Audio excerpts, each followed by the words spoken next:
President John. Excuse me.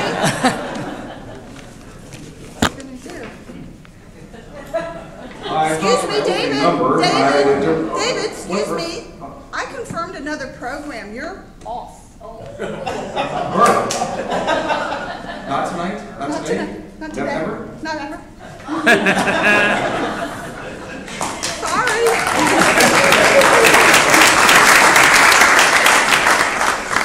Well, thank you. That was like a nightmare, so I'm glad that's over. I'm glad to announce I'm not the program. We have Randy Miller to talk to us today.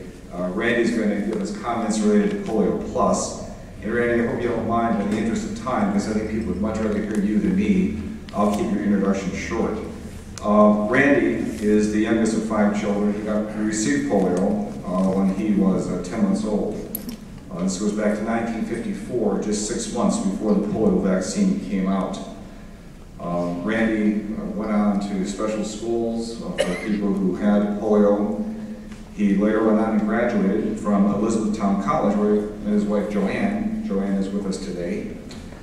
After 11 years in real estate, he went to Dickinson School of Law and later opened up his own law practice in Elizabethtown. In addition to his law practice, I understand Randy is quite the singer. District Governor Dennis has told me this, and Randy has brought along a CD, and I know this is rather unusual for us because we don't promote objects or products here at the club, but indeed what we're going to be doing today is at the end of the meeting, Randy's wife Joanne will be out at the back table and selling his CDs, and Randy's going to be donating all proceeds to our Rotary Plus campaign here for our Rotary Club. Baton Hoover has heard Randy before. He sings his praises. He's spoken at many Rotary clubs. He's spoken at district conferences and president-elect trainings. Randy, I'm pleased to introduce you to the club. Welcome.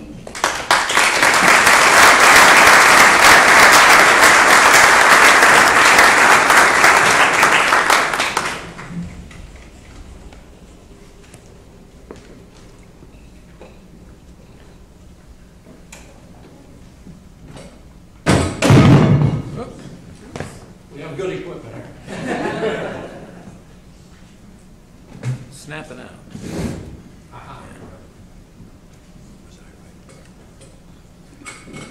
Are we all? No, I think she's just the one you move sideways. Yeah.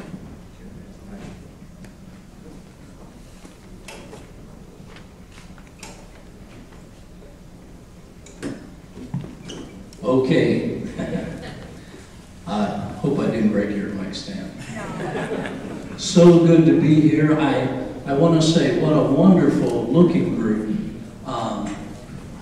And so friendly. When I came here before the luncheon even started, I had somebody come up to me and say, pardon me, are you Randy? And I said, yes. And he said, you're an attorney? And I said, yes. He said, Randy, did you know that they've started using attorneys instead of rats in the laboratory experiments? I didn't even know this person.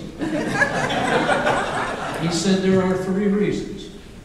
One is there are more attorneys than there are rats. The second is that the lab technicians tend to get attached to the rats. I hated to ask, but I said, what is the third? And he said, there are just some things that a rat won't do. And then he said, welcome to York Rotary. But it is good to be here, and I always find it amazing that people want to hear about my life. In fact, I wrote down a few notes just about your group that when people ask me, well, what was it like?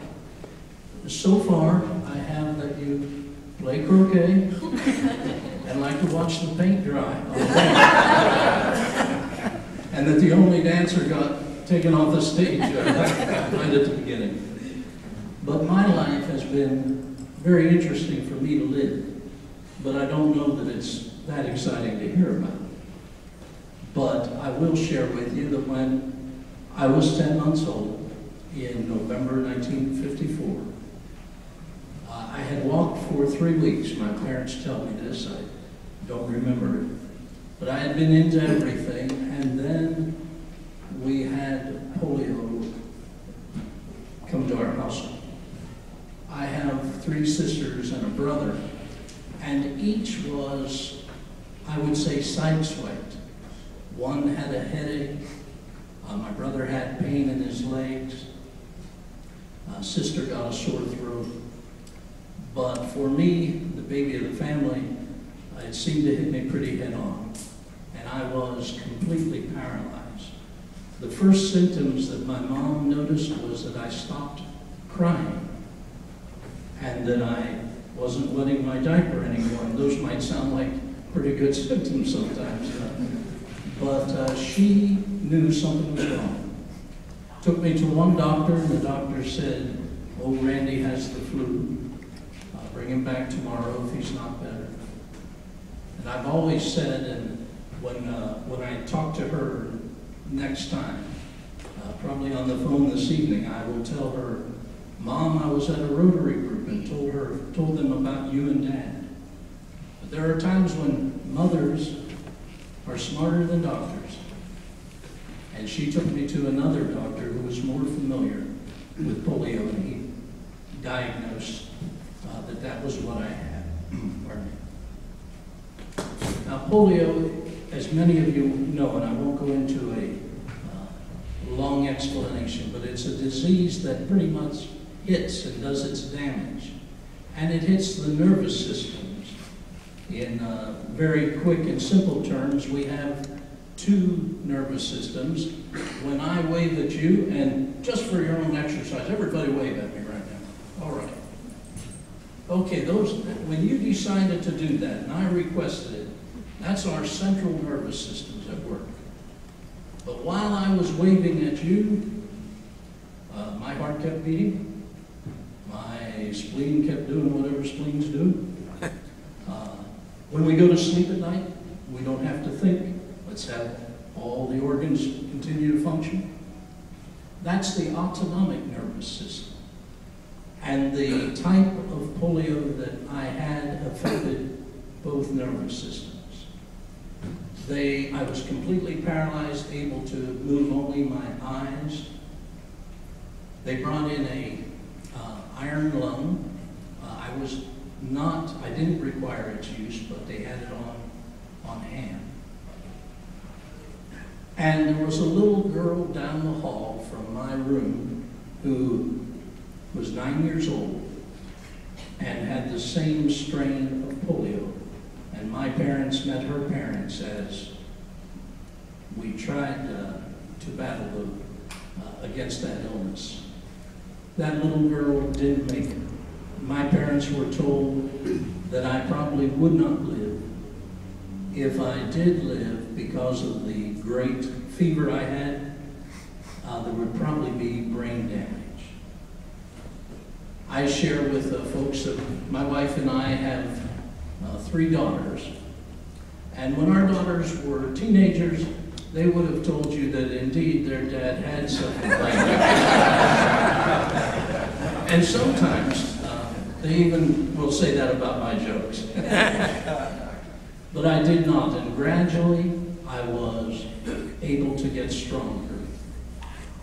If someone asked me, "Well, Randy, why did you live and why did that little girl not make it?" I can't answer that. I don't know those reasons or beyond. Maybe someday it will be revealed to me. But I am glad for this opportunity to come out and talk to folks. And I'm sure that just as we believe God has His hand on us, He had His hand on that little girl. I got stronger, took my first steps with the aid of crutches when I was 5 years old. And got better, spent quite a bit of time in hospitals, went through some operations. I have a little article that my parents cut out, and incidentally, tomorrow is my mom's 95th birthday. On December 12th, my dad turns 96. December 2nd, the Lord willing and they make it, they will have been married 75 years. And they're still living in the home I grew up in. It's getting tougher. They might not be able to be there much longer. But we were just out to see them. And I thank you for allowing me to honor them and just mentioning them here and telling my story. They had an article they cut out of the paper that says, Miller infant near death. And it was a little, out in Somerset County, a little town called Stoystown. I went to church all my childhood life in a little town called Shanksville, which some will have heard for maybe the wrong reasons. I have an article that I cut out of the paper that says when I was 15 years old, I pitched a sand lot baseball game that was 9 innings. I struck out 11 batters, and we won 4-3. And I pitched that game from sitting down on the mound. But that doesn't matter because they could not hit it. I could really throw back then. Can't do it now. Went to Elizabethtown College, and on my first day on campus, and it was actually a group called InterVarsity, and they were having a kind of an introduction and a prayer meeting. And on the first day on campus, I was introduced to Joanne. And I'm just going to have her stand up one more time and let you just applaud her for putting up with me.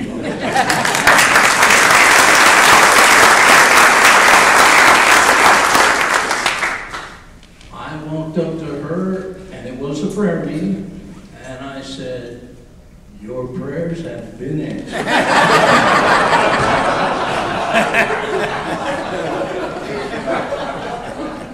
She might tell that a little different. But this past June the 7th, we were married 37. Yeah, 37. I really should get that more automatically. 37 years. We have 3 daughters, and obviously my body grew stronger. I've had the opportunity to participate in so many things. I often use this scooter to move around where we're going distances, but I walk using the crutches that I have over there, and just chose to come in candy apple red on this scooter today. I was listening as the opening prayer was given, and Patty, although I know he was not talking to me, said, "Have compassion. Help us have compassion on all you, and let us get rid of our arrogance." I have had the opportunity to sit next to and meet people like you folks who have contributed with time, with money, to getting the polio vaccine out. Every time I hear a baby receive in a doctor's office, and it usually causes a small outcry, but when they get an inoculation of any type, if I have opportunity to talk to the mother, I'll say, "Oh, what a beautiful sound," when a child is protected from a disease. Folks that are my age and younger may not even know anybody anymore that had polio. We have some things called post-polio syndrome, which still represents a bit of a mystery. Not sure what that'll mean for me and for others. But I'll say this, when I sit next to people that have given so much of their time and so much of their resources, and in so many other programs, in addition to the Polio Fund, I'm amazed, and I was so glad to say, yes, I'll come out, and I'll gladly share my story. Anytime we get together with a group like this, we know that there are people here right now that are going through difficult things, illnesses, facing things, family. And I'm amazed at how much the camaraderie and the fellowship among all of us can just do so much to lift the spirits. Some folks have said to me, Randy,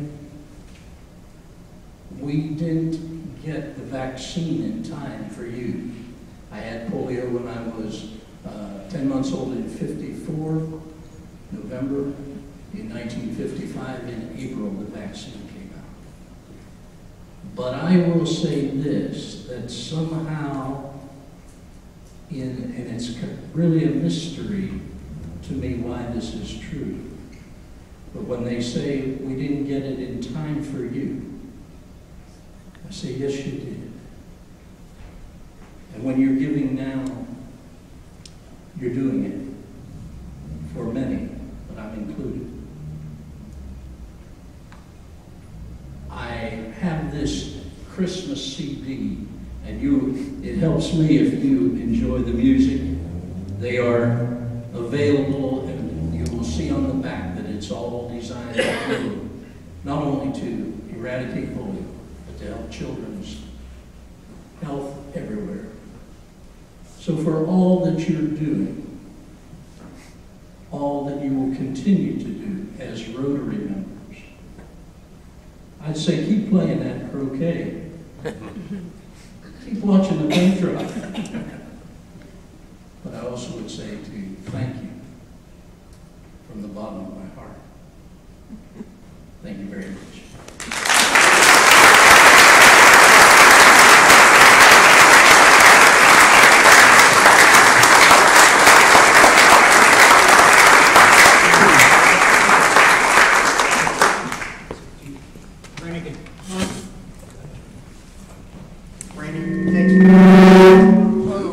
Randy can take some questions if you like.